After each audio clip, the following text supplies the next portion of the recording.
Imagina perderlo todo de la noche a la mañana, tus bienes, tu hogar, tu rumbo. Cualquier persona podría derrumbarse ante semejante golpe del destino. Sin embargo, Zenón de Sitio no era un hombre común, nacido alrededor del año 334 a.C. en Sitio, una ciudad de la isla de Chipre. Zenón creció en el ambiente mercantil de su familia. Su padre, Menaceas, era un próspero comerciante que viajaba con frecuencia a Atenas y solía traer a casa libros de filósofos griegos. Desde joven, Zenón hojeó esas obras y despertó en él una curiosidad profunda por la filosofía, una semilla de inquietud intelectual plantada mucho antes de que el destino lo empujara a necesitar esa sabiduría. En su juventud, Zenón siguió los pasos de su padre dedicándose al comercio marítimo, pero el destino le tendió una dura prueba.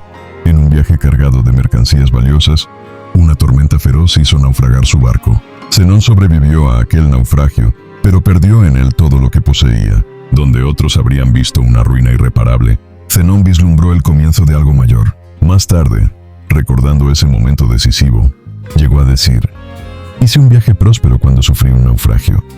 La fortuna quiere que tenga yo mayor libertad para filosofar. En vez de sucumbir a la desesperación, interpretó su pérdida como una bendición disfrazada, una liberación que le permitía dedicarse plenamente a la filosofía. Aquella tragedia personal se convirtió, por obra de su actitud, en el catalizador de una vida guiada por la sabiduría. Zenón llegó a Atenas con poco más que las ropas que vestía, buscando orientación en la cuna de la filosofía.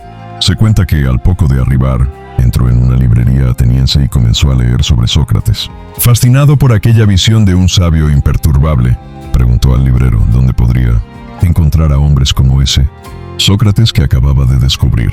Justo en ese momento pasaba por allí Crates de Tebas, un filósofo cínico conocido por su vida austera y sus agudas lecciones. El librero señaló a Crates y le dijo: sigue a ese hombre. Zenón así lo hizo. Se convirtió en discípulo de Crates, iniciando su formación filosófica en las calles y plazas, aprendiendo a vivir con casi nada y a despreciar las falsas apariencias, tal como dictaba la escuela cínica. El aprendizaje de Zenón no se detuvo allí. Además de absorber las lecciones de Crates, estudió con otros maestros prominentes de la época. Fue alumno de Estilpón de Mégara, un filósofo famoso por su lógica, y también asistió a las enseñanzas en la Academia Platónica de Genócrates. Este recorrido por distintas escuelas, cínicos, megáricos, platónicos, le dio a Zenón una amplia base de ideas. Poco a poco fue forjando sus propias convicciones, tomando de cada corriente lo que consideraba valioso y descartando lo que no encajaba con su experiencia vivida.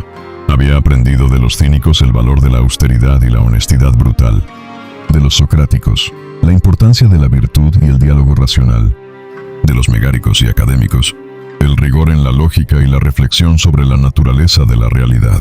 Con todos esos materiales, Zenón estaba listo para construir algo nuevo.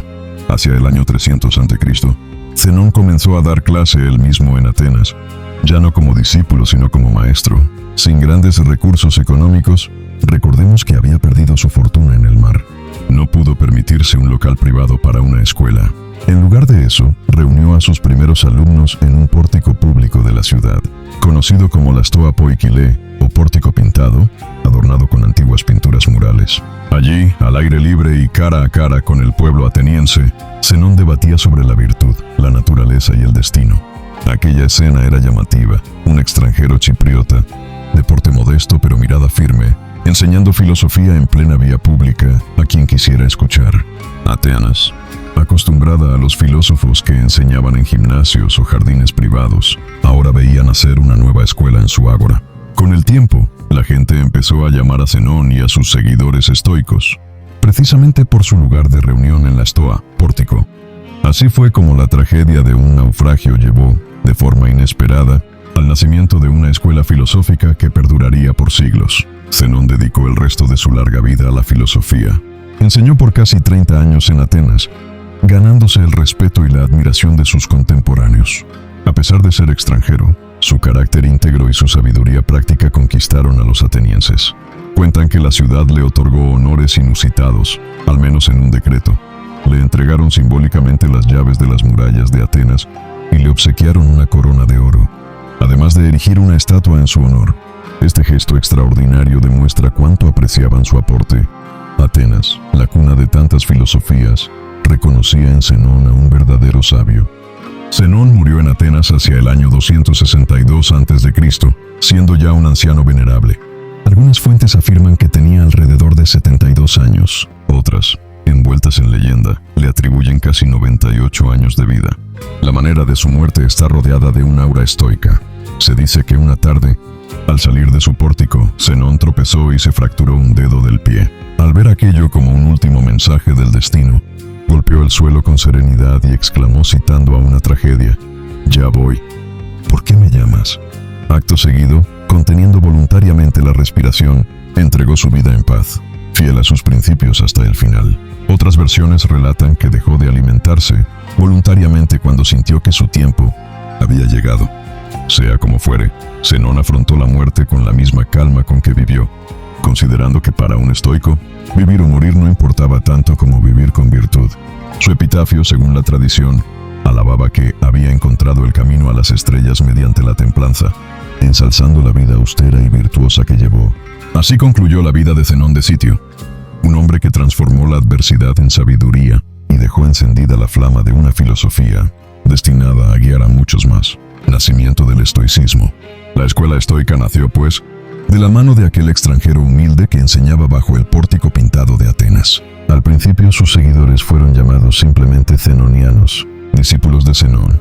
Pero pronto el apodo de filósofos del pórtico, estoicos en griego, se impuso, y con orgullo asumieron el nombre de estoicos, identificándose con el escenario público y abierto de su enseñanza. Este detalle no es menor. El estoicismo desde su origen tuvo una vocación abierta y práctica, más preocupado por cómo vivir correctamente que por fundar una doctrina elitista. Cualquiera podía acercarse a escuchar a Zenón en la Estoa. Su filosofía estaba dirigida a todos los que quisieran aprender a vivir con fortaleza y razón, ya fueran jóvenes inquietos, hombres de estado, comerciantes o ciudadanos curiosos. Zenón forjó el estoicismo tomando como cimiento las ideas que había recibido de sus maestros, pero dándoles su propio giro. No estaba del todo satisfecho con los preceptos extremos de los cínicos, aunque siempre valoró su frugalidad y franqueza, así que afinó aquellas enseñanzas para hacerlas más completas y sistemáticas. Del cinismo conservó la ética de la virtud, austera y la indiferencia ante las comodidades, pero Zenón quería algo más. Una filosofía que además de ética tuviera fundamentos en la lógica y una comprensión profunda de la naturaleza. Así, integró también influencias de la escuela megárica, experta en lógica, y de la academia platónica, creando una síntesis original. El resultado fue una nueva corriente filosófica con tres pilares básicos: lógica, física y ética. Lógica estoica.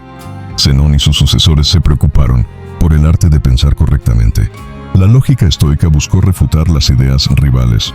Por ejemplo, los estoicos cuestionaron con vigor las doctrinas de Epicuro y establecer criterios firmes para distinguir la verdad del error. Aunque la lógica pudiera parecer abstracta, para los estoicos era una herramienta vital. Entrenar la mente en la razón era el primer paso para no dejarse engañar por las falsas apariencias, ni por las emociones irracionales. Física o visión del universo. A diferencia de los cínicos que desdeñaban la teoría, Zenón enseñó que era importante entender el orden natural. Para los estoicos, el universo es gobernado por una inteligencia divina llamada Logos, a la que identificaban metafóricamente con el fuego universal o aliento vital que anima todas las cosas. Este Logos es la razón cósmica y providencial que ordena el mundo con leyes inmutables. Según Zenón, los seres humanos, al poseer razón, son partícipes de ese Logos. Somos hijos de la naturaleza y, por tanto, ciudadanos de un mismo cosmos. Esta idea hace a Zenón precursor del cosmopolitismo. Sostenía que todas las personas, más allá de su polis o nación, comparten la misma esencia racional y forman parte de una comunidad universal. Siglos más tarde, Marco Aurelio, emperador y estoico, lo expresaría bellamente: el mundo es como una ciudad, recordándonos que todos somos conciudadanos bajo la ley común de la razón. En resumen, la física estoica inculcaba reverencia por la naturaleza y aceptación del destino. Lo que ocurre conforme a un orden natural divino. Pretender luchar ciegamente contra ese orden es tan inútil como desesperarse porque el sol se oculte. En vez de eso, debemos armonizarnos con la naturaleza y sus designios. Ética estoica, el aspecto central y más práctico. La ética de Zenón enseñaba que la meta suprema de la vida humana es la virtud, entendida como la excelencia del carácter y la razón. Vivir de acuerdo con la naturaleza, en el fondo significaba vivir con virtud, puesto que nuestra naturaleza racional nos impulsa a obrar bien y ser justos. Nada que vaya contra la recta razón puede considerarse bueno. De hecho, los estoicos afirmaban con firmeza que la virtud es el único bien verdadero, y el único mal verdadero es la falta de virtud, es decir, el vicio. Todas las demás cosas que comúnmente llamamos buenas o malas, la riqueza y la pobreza, la salud y la enfermedad, el placer y el dolor, la fama y el anonimato son indiferentes en sí mismas. Podemos preferir unas sobre otras, es natural. Preferir vivir con comodidades que en la miseria, por ejemplo. Pero ninguna de ellas define nuestra felicidad de manera fundamental. Lo único que realmente importa es si actuamos virtuosamente o no. Así, un sabio estoico podría ser feliz incluso en la adversidad, porque mantendría su integridad y paz interior, mientras que un hombre sin virtud viviría desgraciado aunque aparente tenerlo todo. Esta ética del deber y la virtud implicaba una disciplina de vida muy concreta. Zenón y los estoicos enseñaban a dominar las pasiones, entendiendo por pasiones las emociones descontroladas y los deseos irracionales. Sentir emociones es humano, pero dejarse arrastrar ciegamente por ellas es fuente de miseria. La ira, el miedo desmedido, la codicia, la envidia, son vistos como juicios erróneos del alma que nos alejan de la paz. El ideal estoico es alcanzar un estado de aponía o apateia, es decir, una imperturbabilidad serena ante los vaivenes externos. No se trata de ser de piedra ni de no sentir nada, sino de sentir de forma equilibrada, guiado siempre por la razón y la virtud. El sabio, decía Zenón, permanece firme como una roca ante la desgracia o la fortuna, sin vanagloria en el éxito ni quejas en la penuria. Los diccionarios modernos definen estoico justamente como fuerte, ecuánime ante la desgracia. Esa entereza nace de concentrarse solo en lo que depende de uno mismo y aceptar con calma lo que no. Un principio esencial del estoicismo es la dicotomía del control. Hay cosas que dependen enteramente de nosotros, nuestras opiniones, nuestros deseos, nuestros actos voluntarios, en resumen, nuestro carácter moral, y hay cosas que no dependen de nosotros, el cuerpo, la riqueza, la reputación, las circunstancias externas en general. La sabiduría consiste en distinguir las unas de las otras. Lo que está en tu control, hazlo lo mejor posible. Lo que no, acéptalo como viene. Como exhortaba Marco Aurelio, elimina la opinión y eliminarás el estoy dañado. Elimina el estoy dañado y eliminarás el daño. En otras palabras, no son los hechos en sí los que nos hacen sufrir, sino la opinión que tenemos de ellos. Si te ocurre algo adverso, puedes decidir cómo interpretarlo. ¿Lo ves como una maldición insuperable o como un reto que puedes manejar? Un estoico elige la interpretación más racional y provechosa. Epicteto, otro gran estoico, resumió magistralmente esta actitud. No son las cosas que nos pasan las que nos perturban, sino nuestras opiniones sobre las cosas. Cambiar la forma en que juzgamos los eventos es la clave para que dejen de dañarnos. Por eso, en la práctica diaria, los estoicos cultivaban la reflexión interior y el control sobre sus propios pensamientos. Entrenaban la mente para responder con calma allí, donde otros reaccionaban con pánico o furia. La vida de Zenón ofrece un ejemplo poderoso de esta filosofía en acción. Volvamos a imaginarlo en aquel momento crítico tras el naufragio que lo dejó sin nada. Tenía dos opciones: o lamentarse con amargura, rasgarse las vestiduras y caer en la desesperación, o asumir lo ocurrido con valentía y buscar un nuevo camino acorde al orden natural. Zenón eligió aceptar. Vio en la pérdida una enseñanza de la naturaleza, una oportunidad para ejercer la resiliencia y la razón. Si sufrimos una desgracia, diría un estoico, podemos abandonarnos a la tristeza y la ira, o podemos entender que lo sucedido forma parte del destino y que depende de nosotros darle un sentido constructivo. Esa aceptación activa no es resignación pasiva, sino sabiduría en acción. Vivir de acuerdo con la naturaleza, para Zenón, significaba esto: cooperar con los hechos inevitables y orientar nuestros actos hacia la virtud, pase lo que pase. Cabe destacar que los estoicos identificaban 4 virtudes cardinales que resumen la excelencia del alma: la sabiduría, prudencia para juzgar correctamente; la justicia, dar a cada uno lo que corresponde; vivir con integridad moral; la fortaleza o coraje, resistencia ante la dificultad, valor ante el peligro; y la templanza, autocontrol sobre los placeres y deseos. Zenón hacía hincapié en que practicando estas virtudes uno se vuelve verdaderamente libre y feliz. Libre, porque ningún infortunio externo puede doblegar el carácter de un hombre virtuoso. Y feliz, porque la satisfacción de vivir rectamente es un bien que no depende de la suerte. Por eso, un estoico puede sonreír incluso en la adversidad más extrema. Como ilustra Séneca, uno de los herederos intelectuales de Zenón, las dificultades fortalecen la mente, como el trabajo lo hace con el cuerpo. Para el espíritu estoico, los obstáculos no son desgracias absolutas, sino pruebas que nos robustecen. Cada desafío es una oportunidad de practicar la paciencia, la valentía, la resiliencia. Esta perspectiva transforma por completo la manera de afrontar la vida. Donde otros ven solo problema y sufrimiento, el estoico ve entrenamiento y crecimiento. Del mismo modo, los estoicos aconsejaban moderar nuestros deseos y redefinir la noción de riqueza. En un mundo que nos incita a querer siempre más, la voz antigua de Zenón nos recuerda que el verdadero pobre es el que nunca se siente satisfecho. No es la persona que tiene muy poco, sino la que anhela más, la que es pobre, advirtió Séneca. Esta reflexión nos invita a apreciar lo que tenemos y a liberarnos de la esclavitud de la avaricia. Acumular bienes materiales sin medida no era signo de éxito para los estoicos, sino potencialmente una trampa peligrosa. Una gran fortuna es una gran esclavitud, añadía Séneca, enfatizando que mientras más bienes poseemos y más nos poseen ellos a nosotros, más preocupaciones y miedos cargamos. Zenón, que literalmente perdió su fortuna en el mar, comprendió que la verdadera libertad surgía de reducir las necesidades y no poner el corazón en cosas frágiles. La autosuficiencia y la sencillez voluntaria eran, para él, fuentes de poder interior. ¿Qué puede temer quien ha aprendido a vivir contento con poco y a encontrar su felicidad en la virtud?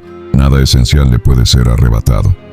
En efecto, los estoicos llegaban a afirmar paradojas provocativas para subrayar sus valores. Por ejemplo, Epicteto declaró: «Es mejor morir de hambre habiendo vivido sin dolor y sin miedo, que vivir con un espíritu angustiado en medio de la abundancia».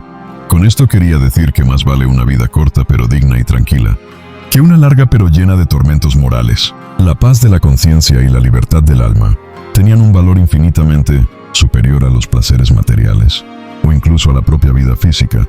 Un estoico auténtico preferiría perderlo todo, incluso la vida antes, que transigir con la maldad o la cobardía. Esta firmeza podía llegar hasta la decisión voluntaria de la muerte, si las circunstancias lo justificaban. De hecho, el suicidio era considerado aceptable por los estoicos en ciertas situaciones extremas, cuando las únicas alternativas eran vivir indignamente o con sufrimiento insoportable.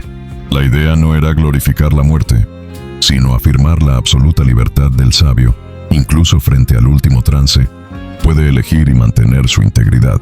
Zenón mismo, como vimos, murió fiel a esa convicción de que la vida debe terminarse con la misma dignidad con que se vivió. Así pues, la filosofía que nació en el pórtico ateniense de Zenón era una invitación radical a vivir con coraje, con claridad mental y con propósito recto. Cada enseñanza suya animaba a cultivar una fortaleza interior inquebrantable, fundada en la virtud y la razón. El estoicismo temprano de Zenón puso las bases para una forma de vida donde la felicidad ya no dependía de la suerte, sino de uno mismo. Un mensaje poderoso. Ayer y hoy, la adversidad puede convertirnos en mejores personas si la enfrentamos con sabiduría. Nuestro mundo interior, gobernado por la razón, es un bastión que nadie puede conquistar sin nuestro consentimiento. Legado e influencia en la actualidad. El legado de Zenón de Sitio se extendió mucho más allá de su vida, echando raíces profundas en la civilización occidental.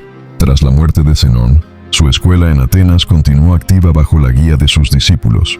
Su sucesor directo fue Cleantes, quien mantuvo viva la llama estoica y la pasó luego a Crisipo. Crisipo de Solos, en particular, fue crucial. Se dice que escribió cientos de obras, desarrollando y sistematizando la filosofía estoica, hasta el punto de que más tarde se comentaría: si no fuera por Crisipo, no habría Estoa. Gracias a la labor de estos pensadores, el estoicismo se fortaleció y adaptó, volviéndose una de las escuelas más influyentes del período helenístico. Con el tiempo, las ideas de Zenón viajaron de Atenas a Roma, encontrando un terreno fértil en el espíritu práctico de los romanos. Durante la época imperial, el estoicismo gozó de enorme popularidad, pues su ideal de vida virtuosa, disciplinada y austera encajaba a la perfección con el carácter romano. muchos aristócratas romanos adoptaron principios estoicos y los usaron como guía moral. El ejemplo más célebre es el de Marco Aurelio, emperador de Roma en el siglo II después de Cristo, conocido justamente como el emperador filósofo. Marco Aurelio estudió a fondo a Epicteto y a los antiguos estoicos, y en sus meditaciones, un diario filosófico personal plasmó reflexiones profundamente estoicas que aún hoy inspiran a millones. Con humildad y rigor, aquel hombre que gobernaba el mundo conocido, escribió frases como: haz solo lo que es correcto, lo demás no importa, recordando que ni las alabanzas ni las críticas deben desviarnos de hacer el bien. Bajo su mandato Roma enfrentó guerras y plagas, y Marco Aurelio halló consuelo y fortaleza en las enseñanzas de Zenón, que debía aceptar lo que escapaba a su control y concentrarse en gobernar con virtud y justicia. Sus meditaciones consolidaron la doctrina estoica y la demostraron en la práctica al más alto nivel de responsabilidad. No solo Marco Aurelio llevó la antorcha. En el siglo I después de Cristo, Séneca, tutor y consejero del emperador Nerón, fue otro prominente estoico. Aún rodeado de la opulencia y la intriga de la corte imperial, Séneca defendió la sencillez voluntaria y la rectitud moral, escribiendo cartas y ensayos que difundieron la sabiduría estoica. Y Epicteto, un ex esclavo convertido en maestro, enseñó en Roma y Grecia con un estilo directo y práctico, enfatizando siempre la dicotomía del control y la independencia de la mente. Sus palabras, recopiladas por sus discípulos en el Enquiridión manual, serían traducidas y leídas durante siglos. Estos tres nombres, Marco Aurelio, Séneca, Epicteto junto con Zenón, son hoy sinónimo de estoicismo y testimonian cómo las ideas nacidas en aquel pórtico ateniense echaron raíces en distintos estratos de la sociedad, desde esclavos hasta emperadores. Con la expansión del cristianismo, algunos aspectos del estoicismo encontraron eco en la nueva religión. Los padres de la Iglesia admiraron la ética estoica de la virtud, la idea de la ley natural, que ellos reinterpretaron como voluntad de Dios, y el llamado a la resignación serena ante la adversidad. Aunque en otros puntos discrepaban, especialmente en la concepción panteísta del logos, no cabe duda de que la impasibilidad ante el sufrimiento y el énfasis en el dominio de uno mismo congeniaron con la visión cristiana de la fortaleza y la templanza. Por eso se suele decir que ciertas virtudes estoicas se incorporaron a la ética cristiana medieval bajo otro ropaje. Incluso la idea del suicidio estoico, como escape honorable, quedó en segundo plano cuando la cultura cristiana pasó a condenarlo. Pero la actitud de aceptar el martirio voluntariamente por fidelidad a los principios tiene un aire estoico inconfundible. A lo largo de la historia, filosofías y pensadores posteriores también se inspiraron en los estoicos. En la Ilustración, intelectuales como Diderot o Kant manifestaron respeto por la idea estoica de la dignidad humana y la razón universal.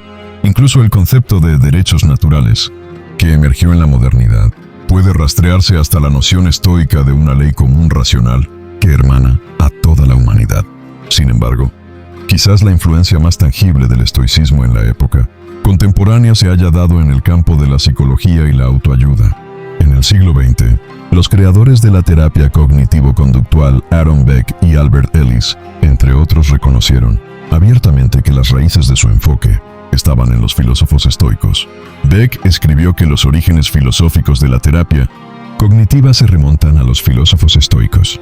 Y es evidente, la idea central de la terapia cognitiva, que no son los eventos en sí mismos los que nos alteran, sino nuestra interpretación de esos eventos, proviene directamente de Epicteto y Marco Aurelio.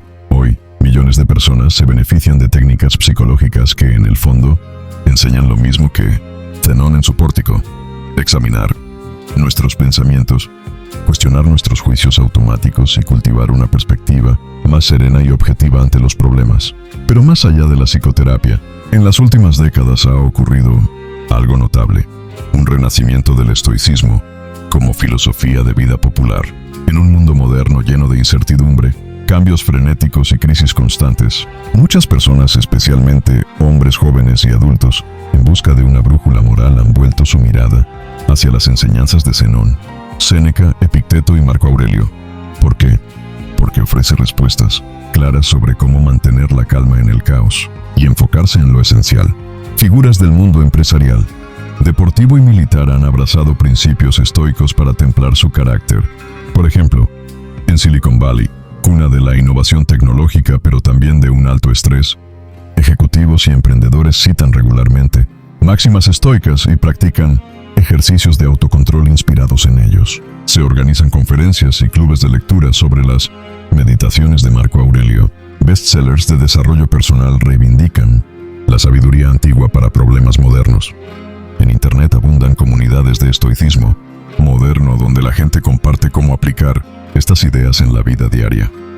En efecto, en un mundo donde las crisis se suceden y la vida cotidiana es tremendamente líquida, el estoicismo se presenta para empresarios exitosos, entrenadores personales o escritores, como una filosofía ideal para tener una vida plena basada en la razón y en no intentar controlar aquello que escapa a nuestro control. El atractivo actual del estoicismo radica en que es atemporal. La esencia de lo que enseñó Zenón: buscar la virtud, endurecer el carácter ante la adversidad, diferenciar lo que podemos controlar de lo que no, aplica igual de bien en el siglo XXI como en el 3 a.C. Pensemos en los desafíos contemporáneos: la incertidumbre económica, la sobrecarga de información, la presión por el éxito material, los problemas personales que todos enfrentamos, pérdidas, enfermedades, fracasos. Frente a todo ello, la voz antigua de Zenón nos dice: ten claridad sobre lo que depende de ti, tus decisiones, tus valores, tu esfuerzo. Cumple con tu deber lo mejor posible y no te consumas por aquello que no puedes manejar. Mantén la calma, sé justo, sé valiente y sé moderado. Pase lo que pase afuera, construye fortaleza adentro. Es un mensaje simple pero profundo.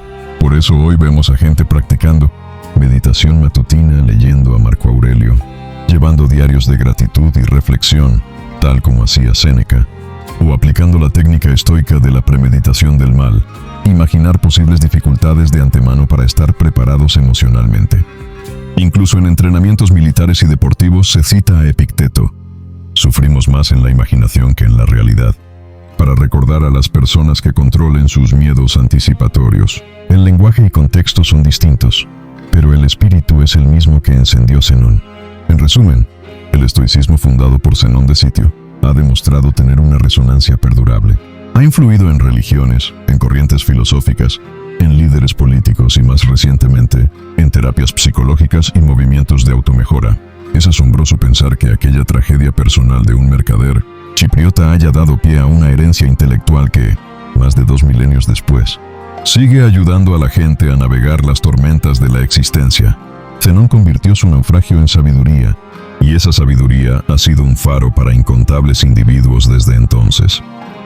Al llegar al final de este recorrido, imaginemos por un momento a Zenón de Sitio mirándonos a los ojos, como un maestro estoico ancestral que aún hoy nos habla. Su vida nos deja una lección clara y desafiante.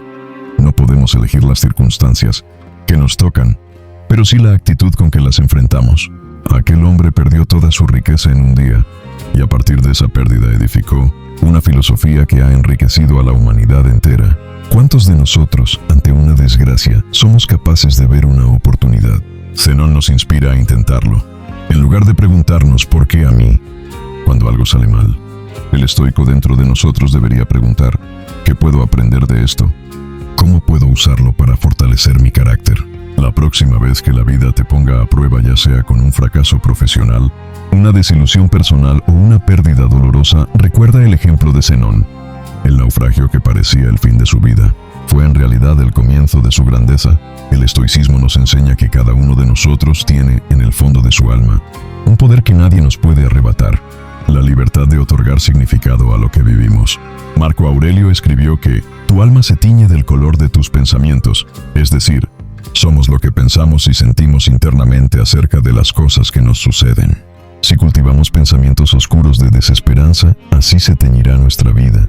Pero si cultivamos pensamientos de virtud, fortaleza y serenidad, entonces incluso en medio de la tormenta interior habrá una luz invencible. Tú decides con qué colores pintar tu alma ante cada circunstancia. Imagina tu vida como ese barco, que surca mares a veces en calma y a veces tempestuosos. No siempre podrás controlar el viento ni las olas, pero sí puedes controlar el timón, tus decisiones, tus valores, la dirección que le das a tu espíritu. Zenón de Sitio te diría que navegues con valor y sabiduría, que cuando llegue la tormenta no sueltes el timón ni maldigas al mar, sino que ajustes tus velas y recuerdes por qué emprendiste el viaje. Al final, ninguna tormenta es eterna. y de cada una saldremos más fuertes o más sabios si mantenemos la virtud por norte. Este poderoso mensaje final que nos legó el padre del estoicismo Es un llamado sutil pero firme a la acción, a practicar en nuestra propia vida la filosofía que proclamamos admirar. No basta con aplaudir la entereza de Zenón o de Marco Aurelio. Debemos cultivar esa entereza en nosotros mismos, día a día. ¿Cómo? Comenzando por cosas pequeñas, siendo honestos en nuestras acciones, agradeciendo lo que tenemos, cumpliendo con nuestro deber aunque cueste, controlando un arranque de ira con un momento de reflexión, levantándonos una vez más cada vez que caemos. Cada pequeño gesto de disciplina interior es un paso en el camino estoico. Al despedirnos de este gran maestro, podemos llevarnos su enseñanza como un faro para nuestros tiempos convulsos. Zenón transformó la adversidad en sabiduría y forjó una senda para vivir con significado. Ahora nos toca a nosotros, aquí y ahora, tomar esa antorcha. Que las dificultades no te desalienten, sino que te formen. Que la incertidumbre no te paralice, sino que te motive a buscar claridad. Que persigas la virtud con la convicción de que es el tesoro más alto. Como discípulos modernos de aquel sabio antiguo, mantengamos viva la llama estoica en nuestras vidas. En últimas, la pregunta, ¿quién fue Zenón de Sitio? Tiene una respuesta que trasciende la biografía. Fue el hombre que nos demostró con su ejemplo que ninguna tragedia exterior puede vencer a un espíritu firme. Su legado nos invita a hacer lo mismo. Toma las riendas de tu vida con calma y coraje filosófico. Cuando llegue la adversidad, mírala de frente. Sonríe con serenidad estoica y susúrrale: aquí estoy, listo para convertirte en mi maestra. Esa es la poderosa actitud que Zenón querría ver en cada uno de nosotros. ¿Estás dispuesto a intentarlo? La respuesta, querido amigo, solo puede darla tu propia vida vivida con sabiduría. Ánimo y adelante, con el espíritu estoico por bandera. Y hasta aquí, hermano de la razón, hemos recorrido juntos la vida de Zenón de Sitio, el hombre que perdió todo, y sin embargo lo ganó todo, porque eligió convertir el naufragio en sabiduría. Ahora dime tú, ¿cuál ha sido tu naufragio? ¿Y qué estás haciendo con él? ¿Te ha hecho más fuerte? ¿O te ha dejado a la deriva? Si este mensaje te ha resonado, si sientes que esta filosofía puede ayudarte a enfrentar la vida con mayor claridad, propósito y coraje, entonces te invito a unirte a esta comunidad de hombres que buscan crecer desde la virtud. Suscríbete al canal, activa la campana de notificaciones y acompáñame en este camino de fortaleza interior. Aquí hablamos con verdad, con firmeza y con el alma serena. Recuerda, no podemos controlar el mundo, pero sí podemos elegir cómo lo enfrentamos. Persevera. Y nos vemos en el siguiente video.